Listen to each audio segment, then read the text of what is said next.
భగవాన్ శ్రీ వెంకయ్య స్వామి వారి తొలి హారతి. ఓం నారాయణ ఆది నారాయణ.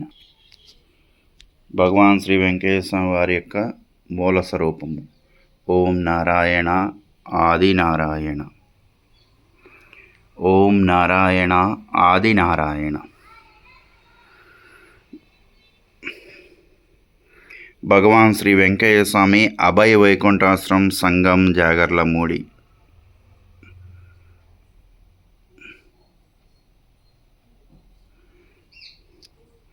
ఇక స్వామివారి మహిమలు ఎందామా.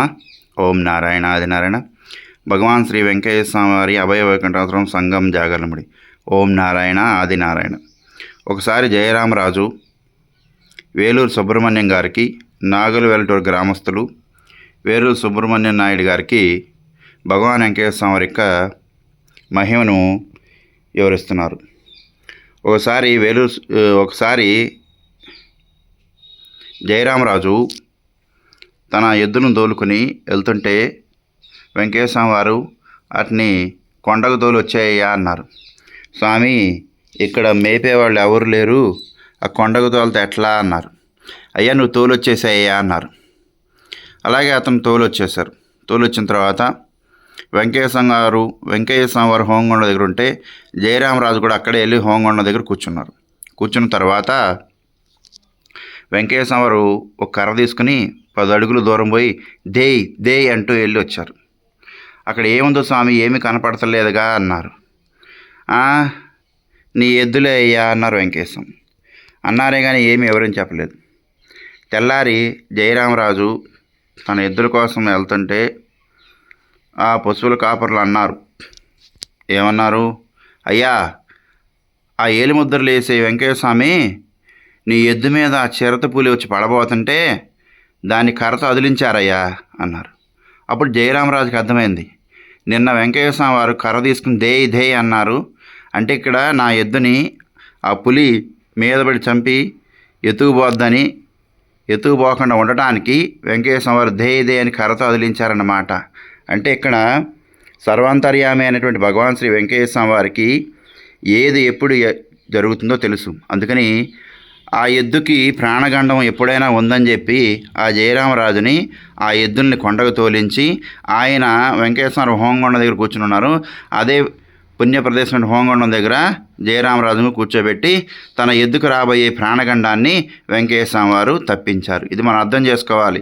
సర్వకాల సర్వస్థనందు భగవంతుడు శ్రీ భగవాన్ వెంకటేశ్వర మనం రక్షిస్తున్నారనే భావంతో, భక్తి భావంతో మనం అందరం ఉండాలి. ఓం నారాయణ ఆది నారాయణ.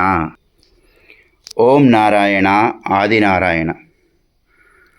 భగవాన్ వెంకటేశ్వర వారికి క్షవరం చేసే బరిగల నాగయ్య గారు అందరూ ఆ రోజుల్లో క్షవరం అంటే జుట్టు కత్తిరించడం, అందరూ ఆ రోజుల్లో రూపాయి 2 రూపాయలు తీసుకుంటుంటే బరిగల నాగయ్య గారు మాత్రం 10 రూపాయలు తీసుకునేవారు.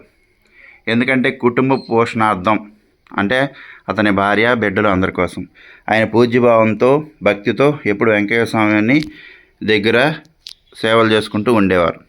అయితే ఒకరోజు జయరామరాజుకి కుడివైపు డొక్కలో ఎముకలు పట్టేసి బాగా నొప్పితో గిలగలు కొట్టుకుంటూ ఉన్నారు. అయితే అక్కడ ఉన్నవారు, అయ్యా ఈ నొప్పి నువ్వు తట్టుకోలేవు కానీ హాస్పిటల్ పంపన్నారు. అయ్యా నేను నా డాక్టర్ భగవాన్ వెంకయ్య స్వామి, ఆయన దయవల్లే అని మొండికేసి అలాగే బాధపడి కన్నీళ్ళు పెట్టుకుని పడుకున్నాడు. స్వప్నంలో ఈయన అనుకుంటున్నాడు, నా బరిగల నాగర్ అనుకున్నాడు, స్వామి భూలోకం వదిలి వైకుంఠం వెళ్ళావా, నా బాధ నీకు తెలియట్లేదా అని స్వప్నంలో బాధపడుతున్నాడు.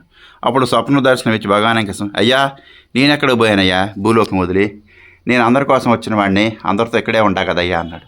అప్పుడు బరిగల నాగయ్య గారికి కొంతసేపటికి మెలకు వచ్చి చూస్తే తన పక్కటెముకలో నొప్పి తగ్గిపోయింది. అంటే భగవంతుణ్ణి మనం శ్రద్ధాభక్తులతో నియమనిష్టలతో ఎవరైతే కొలుస్తారో ఏ బాధ వచ్చినా వెంటనే తొలగించే దైవం శ్రీ భగవాన్ వెంకయ్య స్వామి. ఓం నారాయణ ఆది నారాయణ. ఆ యొక్క బాధ తగ్గిన దగ్గర నుంచి బరిగల నాయ్ గారు ఇంకా శ్రద్ధాభక్తులతో స్వామివారికి ప్రీతిపాత్రుడిగా అక్కడ ఉండి ఏదో ఒకటి సేవ చేసుకుంటూ ఎంతోమందికి భగవాన్ వెంకయ్య స్వామి వారి గురించి వివరించి చెబుతూ ఉన్నారు. ఓం నారాయణ ఆది నారాయణ. ఓం నారాయణ ఆదినారాయణ. భగవాన్ శ్రీ వెంకయ్య స్వామి అభయ వైకుంఠాశ్రమం సంగం జాగలముడి. తెనాల నుండి సంగం జాగలముడి గ్రామం 7 కిలోమీటర్లు. తెనాల నుండి గుంటూరు వైపు వెళ్లే మార్గంలో సంగం జాగలముడి గ్రామం ఉంది. ఆ గ్రామంలో భగవాన్ శ్రీ వెంకయ్య స్వామి వారికి మూల విరాటం దర్శించండి. స్వామివారి మీద సంపూర్ణ విశ్వాసంతో వచ్చి స్వామివారి యొక్క అనుగ్రహాన్ని పొందండి. స్వామివారిని దర్శించండి. స్వామివారి యొక్క హోమగుండం చుట్టూ ప్రదక్షిణ చేసి స్వామివారి యొక్క సంపూర్ణ అనుగ్రహాన్ని పొందండి. ఓం నారాయణ ఆదినారాయణ. మీ గంగాధర స్వామి.